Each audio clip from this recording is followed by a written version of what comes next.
پیر پٹھان سرکار رحمۃ اللہ علیہ حضرت خواجہ سلمان توسوی رحمۃ اللہ علیہ اپنے زمانے مبارک میں ایک دن حجام سے اپنے سر مبارک کے بال اس طرح سے صاف کروا رہے تھے کہ حجام نے آدھے سر کے بال صاف کیے اور پھر اچانک زور زور سے رونے لگ گیا اور آپ نے پیچھے مڑ کر اس سے وجہ دریافت کی۔ حجام نے کام چھوڑنے کے بعد ادب سامنے کھڑے ہو کے اپنی داستان غم سنائی کہ حضرت میرا ایک اکلوتا بیٹا تھا جو کافی عرصہ سے گم ہو گیا ہے اور میرے بھائی کی بیٹی اب جوان ہو گئی ہے۔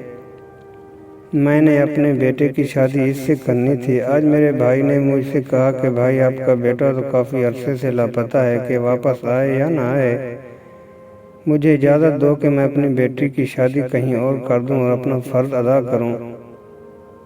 مجھے اس کی یہ بات یاد آئی جس کی وجہ سے مجھے رونا آ گیا۔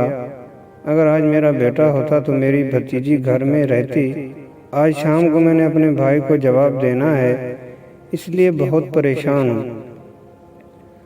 حضرت خواجہ پیر پٹھان صاحب نے جب اس کی یہ حالت دیکھی تو فرمایا کہ میرے سر کے آدھے بال واپس آ کے صاف کرنا، پہلے جاؤ اپنے گھر، آپ کا بیٹا گھر آ گیا ہے، اسے مل کر آؤ۔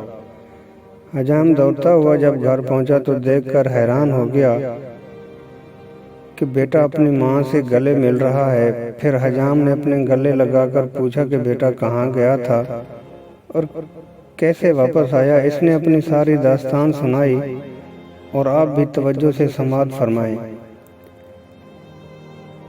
بیٹے نے کہا، ابا مجھے کچھ لوگوں نے پکڑ کر ہندوستان میں جا کر دلی میں ایک ہوٹل والے کے ہاتھوں بھیج دیا اور مجھے گھر کا پتہ معلوم بھی نہیں تھا کیونکہ اس وقت میں بہت ہی چھوٹا سا تھا۔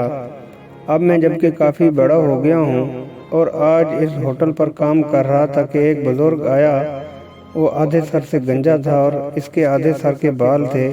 اس نے اگر مجھے کہا بیٹا مجھے روٹی لا کر دو، میں نے اسے روٹی دی۔ واپس مڑا تو پیچھے سے اس نے آواز دی کہ بیٹا روٹی بلی اٹھا کے لے گئی ہے، بھاگو اس سے روٹی لے لو۔